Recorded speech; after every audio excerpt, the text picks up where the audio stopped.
available to you if you want that, available on the SDC website, and the slides will also be available on the SDC website, or if you can't find them there, do please get in touch with Renata or myself and we can let you have a copy of the recording and or the slides as you want. So you've got the agenda there in front of you. So we've got 4 people speaking this evening, and then we've got time for questions at the end, and a little note on the bottom of the agenda there to remind you about the visit to the Bearley site next Tuesday afternoon, and that's as part of Rural Housing Week. And I would just ask if you could please stay muted until the question and answer session at the end of this these 4 presentations. If you've got a burning question, try and make a note of it, and we'll come to that at the end. So this evening we've got myself presenting, we've got Richard Mugglestone from Warwickshire Rural Housing Association, Arslan Ermez from Bearley Parish Council, and Renata Moss from Stratford District Council as well. So I will kick off proceedings, and I'm just looking at the role of the Rural Housing Enabler.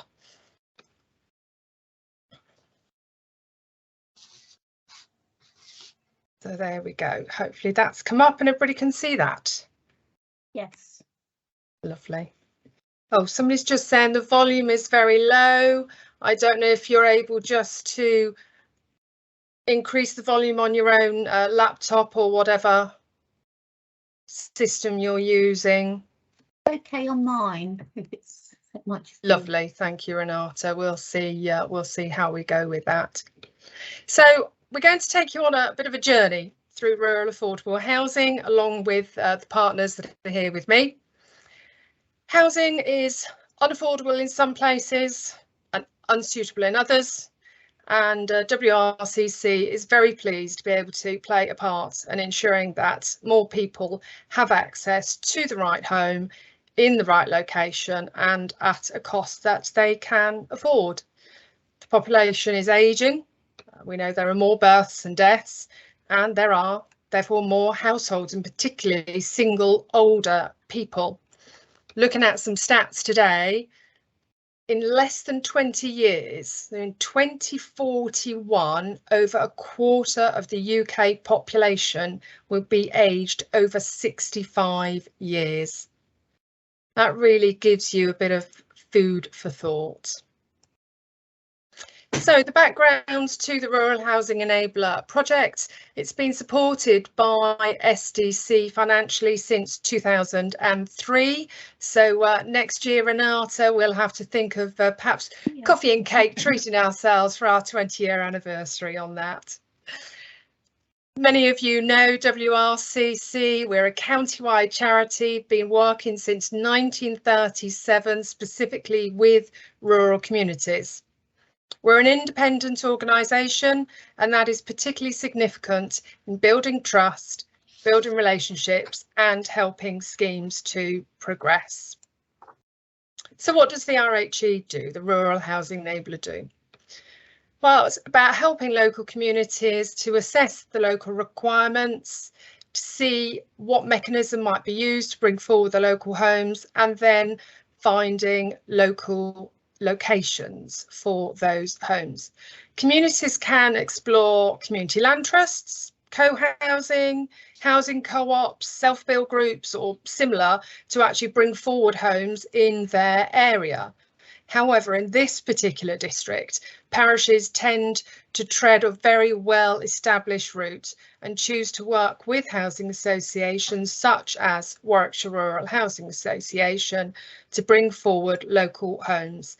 And as I've already indicated, you'll hear from Richard Mugglestone from WRHA in a little bit to see their role in this journey, this process. The District Council does not have a supply of land, so we are entirely reliant on philanthropic landowners. The Rural Housing Enabler also gets involved with scheme design, consultation work and similar. Oh, it starts with the survey. The survey is a key method of providing information on affordability, extent of need, tenure and size of accommodation that is required by local households. It's generally accepted wisdom that if a household spends more than 33% of its income on rent, it is likely that household will face financial problems. If they spend more than 40% on rent, they will definitely face problems. And in recent surveys, I've seen households who are spending 60% and more of their income on rent. So, how does it actually work? What do we actually do? The initial response from me comes in sight of the parish council actually make an approach to me, or it could be through the community-led planning group, such as the neighbourhood development plan. I'm sure you've heard lots about those recently, or it could be that a local landowner comes forwards. Thinking specifically about the community plans, a housing needs survey can be undertaken as an entirely separate project. You don't have to be working on a neighbourhood development plan or a parish plan in order to undertake a housing needs survey. So the actual housing needs survey, every dwelling receives a copy of the survey form with a cover letter and a free post envelope. We also now encourage households to complete a survey online. All of the work on the survey is undertaken at no cost to the parish council, other than a little shoe leather in organising distribution of the survey packs themselves. And we encourage the local parish to reference anything that's happening locally, perhaps as a neighbourhood plan or a parish plan, in the cover letter, or the date that the last survey was undertaken, something like that, to really personalise it to your parish. It's a standard survey form that's used across the district. This gives a consistent approach and allows us to compare data with other rural community councils and rural housing enablers across England. If somebody has left the parish, they can also request a survey form. We would also encourage parish councils to look at other ways of engaging with their community, perhaps have a drop-in session, or I could go along to a book club or similar, whatever works for your community. So once the forms have been distributed and we are looking at the returns, analysed, and then a report is prepared and sent to the parish council for consideration and adoption. There's no legal status to the survey, but it may be used by SDC as a material planning consideration when looking at planning applications. And then what? So it's entirely up to the parish council what they actually want to do about it. Some say, thanks, you've done the work, nothing further to be done. That's our left-hand picture there. They still want to look out over the green fields, and that's fair enough. But others actually want to see that right-hand picture. They want to see families. They want to see the village thriving. So where there is that identified need, the next step is to identify possible sites. And we do that through a site canvassing exercise. Initially, that would be a desktop exercise undertaken by myself. And then I like to make use of local knowledge and undertake a village walkabout preferably with 1 or 2 parish councillors or just somebody local who's nominated that particularly knows the local area. If only 1 or 2 needs are identified, a cluster approach may be considered to help make a scheme financially viable.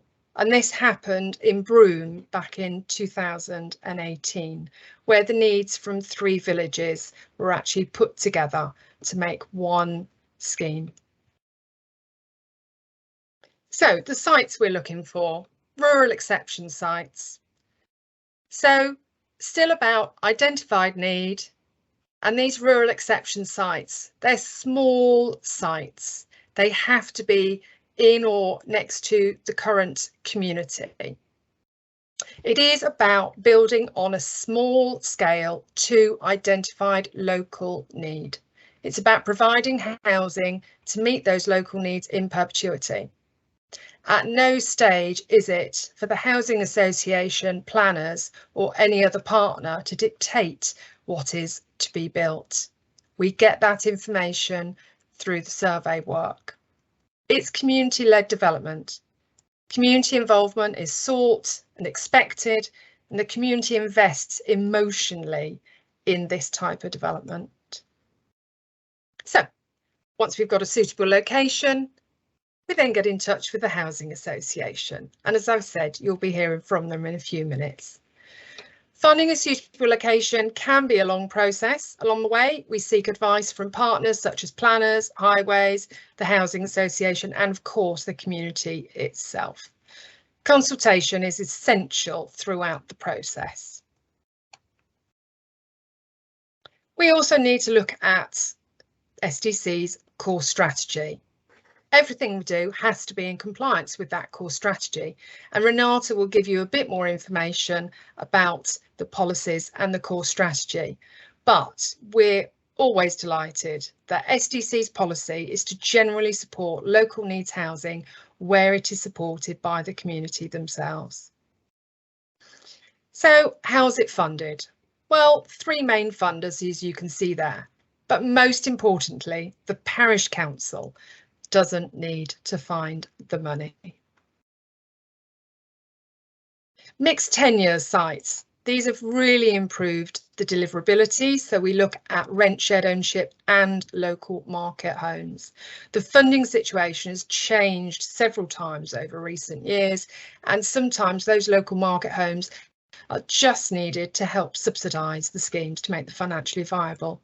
Whatever the mix though, all of the homes have a local connection obligation attached to them, which gives priority to local people. So what are those local connections?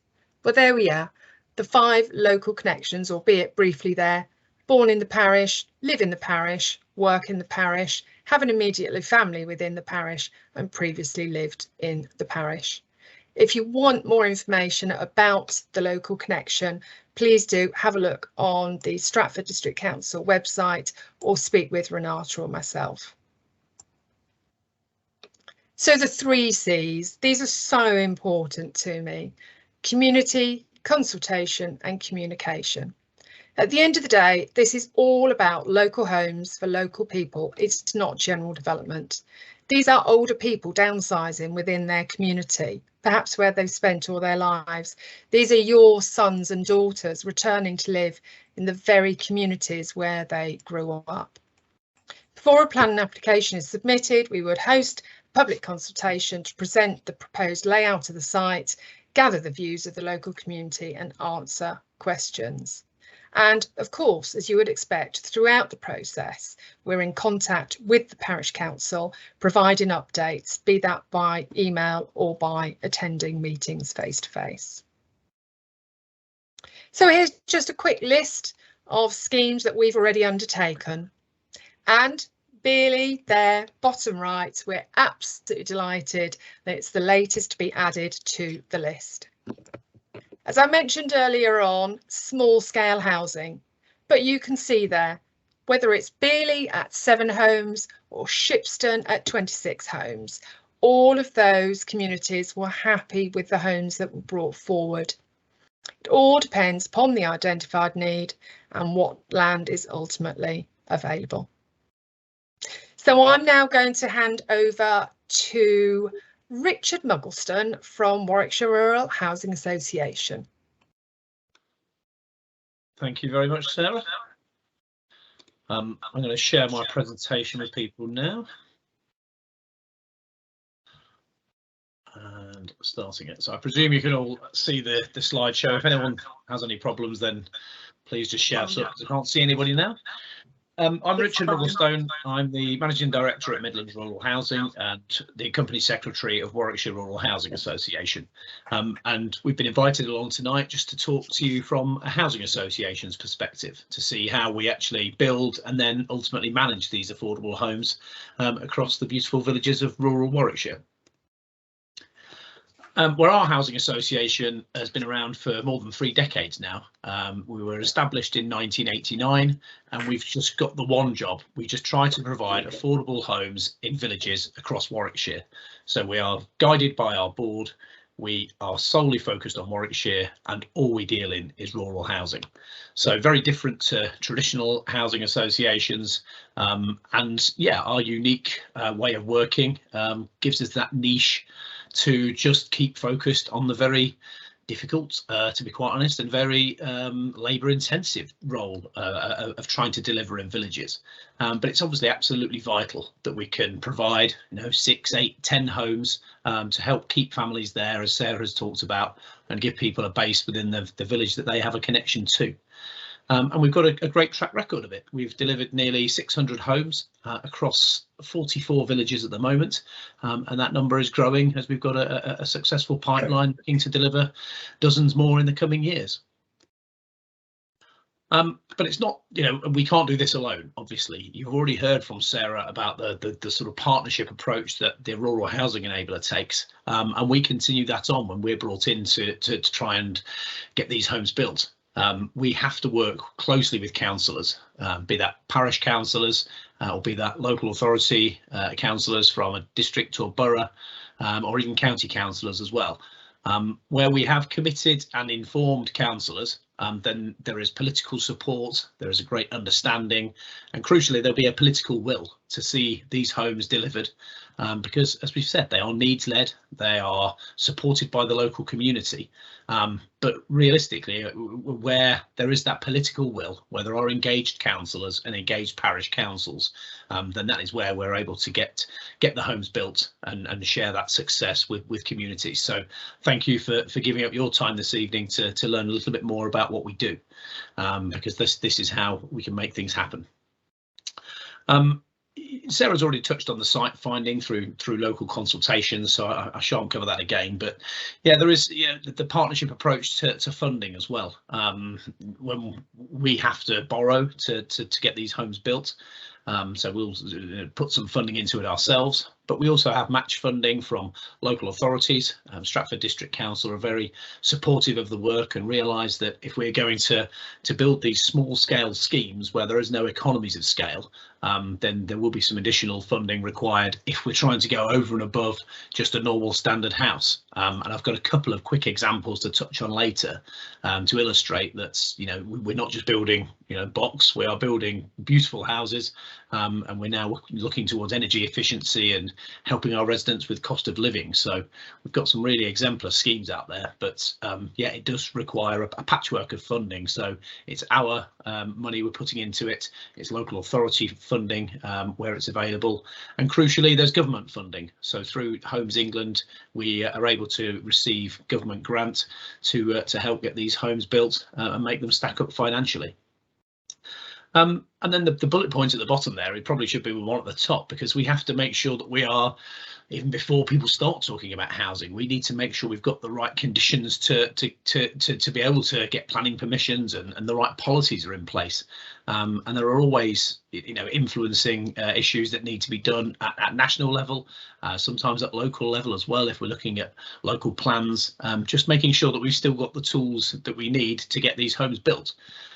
Because, for example, the other day when the Prime Minister decided to announce about the right to buy, we get a flurry of calls from our residents thinking they were going to be able to buy their home, and then land owners who are going to sell us land at very discounted rates for us to be able to build these homes on, get worried and think, well, you know, are these homes going to be sold off? That's not what you've ever told us. Parish councils where we've worked will get concerned about it. So we have to make sure these policies are rural proofed. And the right to buy won't be eligible for, our homes won't be eligible for the right to buy. We're still awaiting details, but you know, there will be a rural exemption on those, and our homes that are built on exception sites will have something written into them, so they cannot be subject to the right to buy. But sometimes these policy announcements can be very unhelpful, and you know, we need to keep an eye and make sure we are doing the right influencing to allow us to deliver further down the line. So it's very different building in villages. We're not reliant on the market, so we have to start from scratch. That means, you know, working with local authority, planning officers, housing strategy officers, crucially working with WRCC and Sarah as the enabler to make sure it is this needs-led approach. So where Sarah finds a need and has done the work with the parish council and the local community to look for potential sites, we will be involved then and continue that sort of local consultation. And, you know, it is closely scrutinised by the community, and quite rightly so. You know, like I said earlier, these are beautiful villages, so they really want to know, well, what are these homes going to look like? Who's going to be living there? What do you mean by a local person? How are you going to manage them properly? And we welcome that, to be honest. The more transparent and open we can be about the type of products we're providing, the more the community can be comforted that it really is going to be an asset to their village for years to come. So yeah, we are committed to the local consultation and making sure that we're involved with anything locally on a policy basis. And yeah, the majority of our schemes are done on a rural exception site, so that piece of land on the edge of the village that shouldn't get planning permission for anything other than affordable homes for local people. So exactly the sort of needs that Sarah has identified. That is the best way of delivering homes that will be there in perpetuity as affordable homes for local people. There are the odd home that will get produced as, say, Section 106. So if a developer has built a larger scheme for market sale and they have had to produce a small amount for affordable, they may, well, they will sell them to a housing association, and sometimes we'll look to buy those off the shelf, as they say. But the majority of ours need to be grant funded, so we go down the exception site route, or the cross-subsidy model, again, which Sarah mentioned, where we are able to have a mixed tenure scheme. So the majority will still be affordable, rented and shared ownership, but there will be some that are there for local market sale. And Stratford has really blazed the trail with that, and they were years ahead of other authorities in terms of seeing that as an opportunity.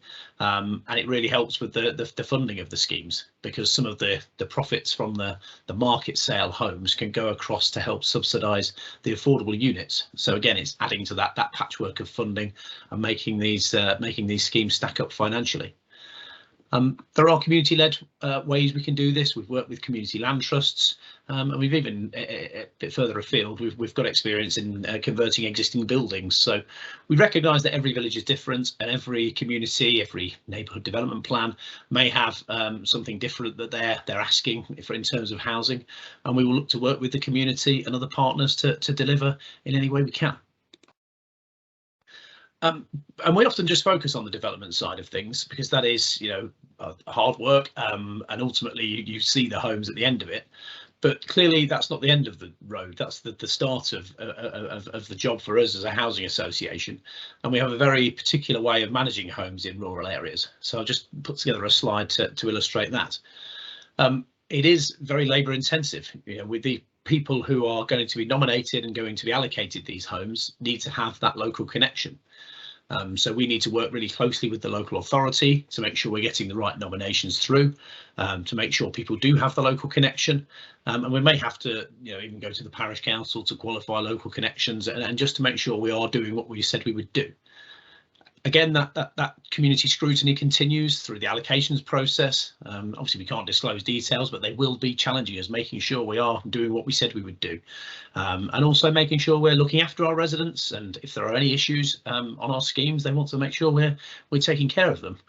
which we do. We have high levels of satisfaction, and the fact is we are invited back to villages time and time again. You sometimes see a phase 2 or even a phase 3 in some cases of a development, because they're so pleased with what they've got and the way we are managing those homes. So yeah, the local scrutiny remains, and we're not afraid of that. We are happy to be transparent and do exactly what we set out to do from the outset. And then the last few slides are just saying these are more than just homes. For example, the homes that Arslan's going to speak about it in Bearley, and his experience of it was community led. There's such a high environmental standard with the passive house style construction, solar panels, air source heat pumps to heat the water and the heating, and it gives really low running costs for our residents, which obviously now is absolutely crucial.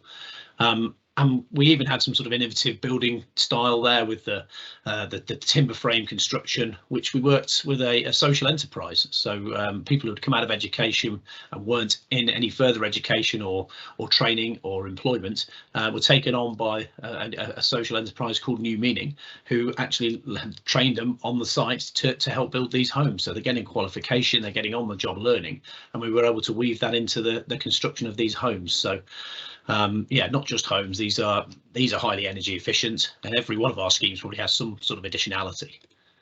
And this builds on the back of the passive house scheme at Wootton Wowen, which was award-winning. Triple glazing, super insulated. Again, really low running costs. That's been open for more than 3 years now, and our residents are really satisfied. They've got comfortable living conditions. They're seeing health benefits, no noise from the heating, and very, very low energy bills. So again, we've done what we set out to do there, and these are far more than just homes. It's obviously so important to deliver homes in villages, but there's everything else we're doing as well around innovation, benefits to the community, like community orchards, equipment for the schools, play areas, community allotments, traffic calming. We even put grants together for our residents to help support them. Community allotment areas, it is far more than just the homes that we build. Fundamentally, that's obviously what we're here to do. But we are just a small rural housing association, but we do a hell of a lot more in our community, because we realise these homes are vital, and we are part of that community and here to stay for generations as well. So I have to take some questions at the end, but I know Sarah wants to hand over to a few others before we do. So thank you very much. Oh, you're on mute, Sarah. Thank you very much, Richard. That's great hearing the housing association's side of it. So we're going to hand you over to Arslan, who is the chairman at Bearley Parish Council, has been involved in all sorts of areas within the village that he will tell you about. And Arslan, I've just noted you're on mute, so you just need to unmute yourself before you start speaking. Thank you, Sarah. I didn't want to basically jump the gun, but very interesting to hear Richard explaining it in a nice nutshell. Except I'm now going to bore you with the detail of how we got there. It's a 21-year story, because, okay, I arrived in the village in 1992, and up to 2010 I was running around the world doing consultancy work. But I was co-opted to the parish council in 2010, and it kind of stuck. In November 2014, I became the chair. So it's now the story of the Gwen's Grove. I keep calling it close because it was rhyming, you see. Never mind. Gwen's Grove. Unfortunately, Gwen has passed away in age 101,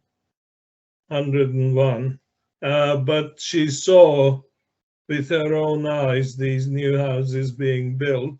She even complained about the noise. So there we are.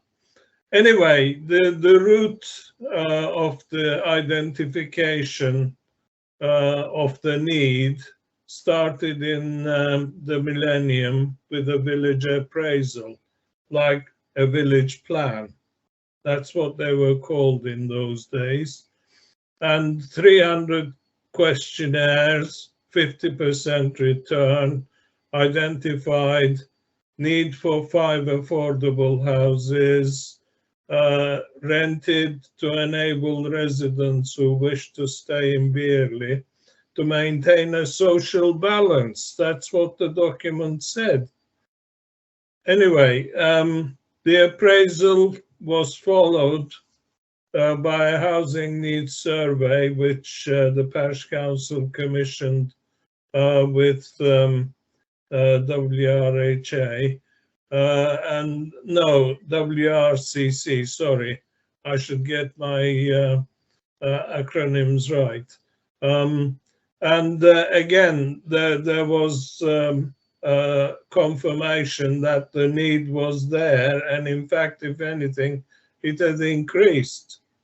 So basically, it was then that talks with the Stratford District Council and with Orbit about land available was in progress, and they both sort of said yes to development of an old play area site, as well as some little used garages, which kind of were becoming an eyesore.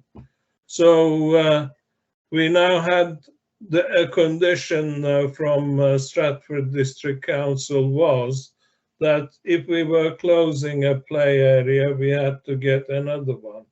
So we went and bought 1.5 acres of land to put up a decent sized play area, and got it commissioned by 2013. In the meantime, 2012 village plan was in progress, and again, another housing needs survey confirmed the need was still there. And in fact, there was an increasing waiting list. So further consultation with STC and Orbit, we have moved on and registered the land, both bits of land, in the strategic housing list, which meant that we could now, actually having the land, we could now go to construction. Anyway, in the meantime, the neighborhood plan work came about. So we started almost immediately after the village plan was done, starting to prepare the neighborhood plan. So yet another housing needs survey. Sarah was rapidly burning shoe leather in Bearley, but only to confirm what she found before, basically. And this time, it not only said the need was there, but it pointed out that there was a waiting list of 15 households, which right in a year or so rose to 21 households on the waiting list. So when WRHA approached us, we said we would in principle support it, once they put a scheme up. And basically, we had a couple of sessions, consultation sessions in the village hall. And basically, on the second consultation, some modifications were agreed with input from the residents, which meant that we could get along and actually do something. Thank you, Richard, for coming along around that time with coloured tiles and samples of, you know, roof tiles and everything else. Anyway, the village basically was shaped by affordable housing after the war. In the 1950s, the first accommodation built was in the Grange Road and Oak Tree Close area. So post-war housing development basically started it all. And the development we are now looking at is first sort of mass build. I say mass build, only 7 houses, but since 1984, believe it or not, nothing has been built in Bearley. Absolutely nothing other than extensions. So basically, we are very, very proud that we were actually building in a brownfield site and affordable housing. So 2 pluses in this respect. It is a very positive effect on the community as an enabler for the local people. Some of those who are already integrated to the community, it allows them to downsize and enable bigger families to come to the village and younger people to live closer to their relatives, because most of them had gone away basically when you know, the house became too small and that sort of thing. So you know, they can look at brighter, and they've got a leg up basically in the food chain, or you know. Anyway, I would love to thank the WRCC, the Rural Housing Enabler, for the support, and WRHA ironing out residents' concerns during the build phase. I know that they have all been now the houses allocated to local folk according to the neighbourhood plan, and the you know, caveats put in, policies put in there, with fulfilling the criteria. And I have no doubt we will have more need. But you know, we can only, as parish council, wish pleasant years of residence for the newcomers to the village. At last, there will be some more folk who will use the play area, the magnificent play area on which the village worked. Yeah. Anyway, that's wonderful. That's the end of broadcast. Thank you so much, Arslan, and we are as delighted with the end result as you are, and we're really looking forward to seeing you in person on the site next Tuesday afternoon. That's fantastic. It'll be a pleasure. Lovely. So our last speaker this evening is Renata from SDC, and she's going to give you a bit of information about the policies around the rural affordable housing. Thank you, Renata. Has that come up? It has, yes, you're fine. Good. Right, well, most of you know me. That's a picture actually from the Shipston opening there, 2 young children. Moving on to the next slide, I just want to say, although I'm doing this presentation, this is not about me. That's actually some of my team. That's John Gordon there, and also Lisa Davis, and that's at the Wootton Warren opening. And I said they deserve a lot of the credit because they work both with the Warwickshire Rural Housing Association and Sarah, and the parishes and the planners and loads of other people. We get approached to actually bring these homes forward. And as Richard said, talked about it being labour intensive. The rural schemes, what we call local needs, they are labour intensive, but they are worth it. It's the housing people like. Wanted to start this. I've been asked to do like a sort of policy recap, but I mean, the reason we do such schemes is actually, or the question is, why bother with such schemes if you've got developer-led schemes? But the reason we do it is, without going into massive detail, lower quartile house prices, £250,000 in this district. That is the lower quartile. And if you're looking at the ratio of lower quartile house prices to residents' earnings, it's 10.74. So to buy a home is really expensive.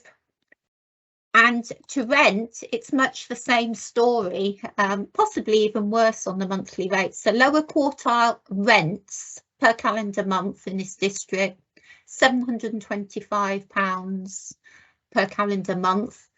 That may not sound that much, but it is actually £8,700 a year. And that's before you've paid for anything else.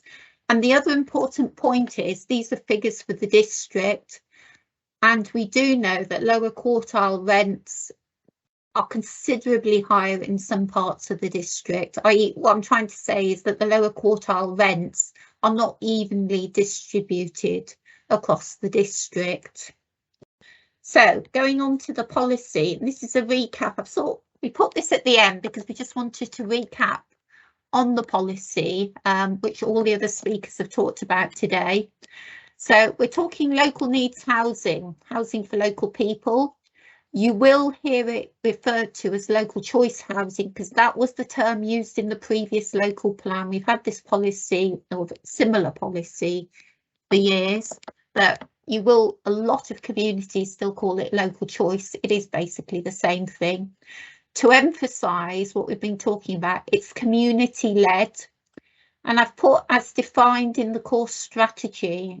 And the reason I've put that is because the government has, since we adopted the core strategy, used the term community-led, but they use it in a much more narrow sense, and they usually just mean it in the sense community land trust. But community-led, as defined in our core strategy, includes all the homes we've been talking about today, as well as if we wanted to do a community land trust. This is not about developer-led schemes, which are basically to meet district housing needs. What we're talking about with local needs housing is to meet local needs. Again, to go through the policy, to emphasise this, talked to Sarah about it this morning. You've got the core strategy, particularly policy CS15, that's part G, AS10. There is a fair amount of detail in the much more recent development requirements supplementary planning document, part S, general and local needs housing. And without going into massive detail, communities can and do continue to identify local needs sites in neighbourhood plans. It doesn't mean you've got to do it, but it is an option. You can do it. Right, how do you know something is a local needs scheme? There are two key tests. First one is, does the scheme meet an identified need? And I just want to elaborate a bit on that, because the evidence needs to be transparent, it needs to be independent. It's usually a housing needs survey, which needs to be supported by a town parish council. And the needs survey is often supplemented by housing waiting list data. When I put does the scheme meet the identified need, it's not a pick and mix scenario as to house sizes and tenure. And by that I mean is if you had a scheme which came up, I don't know, for example, 10 houses and 3 of them were to be 4-bed houses, we wouldn't look favourably on somebody just trying to bring forward the 4-bed houses. Within reason, it should reflect the identified need. That's what I'm stressing there. It is similar to the core strategy market homes. We don't let developers do just 1 beds or just 4 beds or whatever. It needs to reflect, but in this case it needs to reflect the identified need. The second test is does the local community, i.e. the town or parish council, support the final scheme? And just to emphasise it, a local needs scheme, if it's a genuine local needs scheme as opposed to something else, it must satisfy both tests. So those are two tests. Does it meet an identified need, and does the local community support it? Want to talk briefly about tenure, because people get confused about this. The tenure, whatever scheme results, it depends on the identified need, i.e. what the survey says. Affordable housing's usually rent and shared ownership. It could be something different, but it's usually that because of the affordability pressures in this district. Shared ownership is part rent, part buy. It is possible now, at least for schemes that are coming down the pipeline, that buyers to buy as little as 10% for shared ownership, which makes it, not sure that's a wise decision, but the government has made it. If it's grant funded, you can buy as little as 10% for new schemes. Next point is critical. You can include, you've heard the reference to local market housing. And what this is it's open market housing, but it has a restrictive covenant on it for 3 months, local connection. That's on first sales and future sales. You cannot build local market housing unless there's an identified need. So unless the village or town identifies in a parish need that there's a need for these homes, you cannot build it. Open market housing, at least on local needs scheme, is not allowed. And again, I've sort of stressed the point that the overall, within reason, the overall site mix must reflect the identified need, which will obviously be different in each town or village. Want to go through the local connection again, because these are the local connection criteria that go in the section 106 planning legal agreements, but it's also that this is used for actually when it comes to allocating properties or selling homes shared ownership. First one, as Sarah said, is born in the parish. Currently live in the parish, it's got to be at least a year. Currently work in the parish at least a year and a minimum of 16 hours a week. And if you're wondering about that, why that came about, that's because we had a parish that came back to us and there was an argument about how many hours you should be doing. The 16 hours reflects, it's one of the sort of welfare reform things, but it reflects that. That's why it's in there. Immediate family within the parish and previously lived in the parish for at least 3 years. The overwhelming majority of people are either living in the parish currently in unsuitable housing or unaffordable housing, or currently working in the parish. So that's worth saying. So I said that is what goes in the legal agreement. It's also used to allocate and sell properties.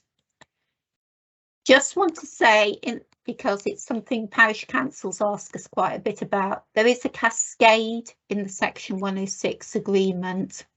And basically this is to do like future proofing in case we run out of people from the parish, something could change in the future. It's more likely to happen on shared ownership, that you can cascade it. But there's a preference to the parish in the first instance, and I'll come back to that. Then adjacent parishes and rest of district, and then it goes out of the district. We also put that in because mortgage lenders to shared ownership purchasers, you know, if you put just the parish, they wouldn't get a mortgage. And also lenders, they just want the assurance a property is not going to be standing empty. It rarely is in our district, but there is this cascade. The priority is to the parish. Following on to that, when you come to the housing waiting list, which some of you all know is called Home Choice Plus, and it's quite often abbreviated to HCP, you'll see that. It's predominantly, it is now that but it's predominantly for households requiring rented affordable housing. It's not about shared ownership really. There are 5,600 households on the list, which is a staggering figure and a staggering number of people. That's not people, that's households. When you do local needs schemes, the council has 100% nomination rights.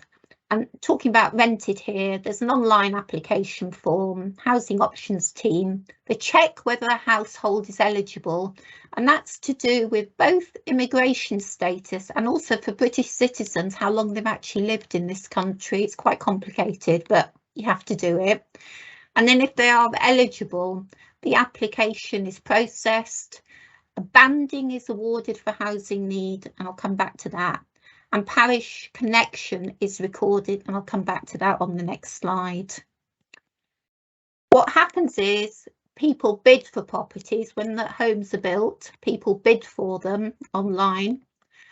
And then first of all, they're shortlisted by parish connection, and that is checked both by the council and the association as well, because household circumstances change. So we do double check that at that point. Don't forget, hopefully not all schemes take as long as Bearley did, 21 years. They don't, but it does take time before homes are built and there's a gap. And so household circumstances will have changed. So the parish connection is the most important thing. Then they do housing need by banding. But what also comes into play is a local lettings plan. And this means, like, when at the time the survey was done, there were, for example, some couples without children, we would try to ensure that some of the new homes that built go to couples without children, so they don't always go to couples with children already. And the reason for that is, so this lettings plan is quite important, because as soon as people see homes being built, they may not have done the survey, they actually go on the list. We always end up with a bigger list, a massively bigger list for rented homes than the number of homes we got available. And if you were to do it, all these people have got parish connection, and if you were to do it by housing need, the only people that get housed would probably be the families with children. And parishes, it's unfair, you know, they might want couples who will then have children a bit in the future. So that's why we have a local lettings plan. For shared ownership, although the council may advertise and the housing association follows a similar process, obviously there are not as many people who can afford shared ownership as can do rented, but there's still sometimes arguments about shared ownership units. When I say arguments, it can be oversubscribed. People just, as soon as the houses start being built, everybody's interested in them, not necessarily before. And then finally, we've been doing this, as Sarah said, since 2003 in some form. Many different schemes. Sarah listed some of them. Just to say, there's some quite detailed case studies on 4 of them: Long Compton, Wootton Warren, Broome and Stretton down there. And we will put the slides on that link later. That's all I want to say. Thank you, Sarah. Thank you very much, Renata. Great. So that's the journey from my initial contacts with the parish council through to the housing association, the parish council themselves, celebrating those homes, all that emotional time involved with the process, and then of course Stratford District Council making sure that that process is correct and is duly followed. So if anybody now has any questions, if you'd like to raise your hand, that will be great, and we'll try and pick them all up. I can actually see Susan, you've already popped your hand up there. What's your question? Who would you like to ask a question of? I'd just like to ask, I know that WRCC have had an interest in providing another site in Ulster. We have a severe problem in Ulster, and I think the site that you were interested in the last core strategy then became a custom build and self-build site. which and we've got a real serious problem in Ulster. Without prolonging it, a couple with 4 children recently in Gold Band applied for a house. There were 82 bidders and they came 9th. And they were on the 2nd floor with no access to a garden and still came 9th. Happily, they have now since then found a home. But it's just to illustrate what chance, therefore, is there of WRCC or something similar doing getting involved in provision of local needs housing, local choice housing in Ulster? So yes, I know the site that you're referencing. Unfortunately, yes, having conducted a lot of work, consultation work, the survey work, etc., the landowner has withdrawn the site for affordable housing. We remain hopeful that the landowner will actually change their mind, and in the meantime, there are very few sites, if any, really, around Ulster, but it's something that I am actually speaking with the town council about. Funnily enough, last week I had an email from the town council. I was on holiday at the time, and I have said that I will be in correspondence with them this week to actually look further into that, and we will be looking to do another needs survey, and I'm sure the numbers will just be increasing, sadly. Yeah. If I could just come back, I have taken this up with the town council. We had 4 extra ex-orbit garage sites, all went to private developers, all which could have been suitable for housing associations. But, we just don't seem to get any attention paid to Ulster. So I would appreciate it if you could keep me informed. Thank you. And John Fielding, I believe you had your hand up. Actually, looks like John might. It looks like John's actually left the meeting. He did have his hand up very briefly. He was waving. Yeah, he might have been waving to say goodbye, but I'm sure if he's got a question, he will email, and we'll see if we can actually answer that question for him. He's coming next week, isn't he? So he is indeed, yes. So I'll actually have a word with him and find out what it is that he wanted to speak to us about then. So if there are no further questions, it just leaves me to thank our speakers. Thank you for your time this evening, everybody, for attending this meeting. And just a reminder that we do have the open event at the Bearley site next Tuesday afternoon, 3 till 3:30 or thereabouts, with refreshments after, and there will be a repetition of this training after that event, but you don't have to attend the training a second time. Please do feel free to come along to see us at Bearley on Tuesday afternoon, have a cup of tea and chat with us about the excitement that these 7 new homes at Bearley. So thank you very much indeed for attending. Thank you to my speakers, and we'll see you all next week, hopefully. Thank you. Goodbye. Thank you very much. Thank you very much. Thank Goodbye. you.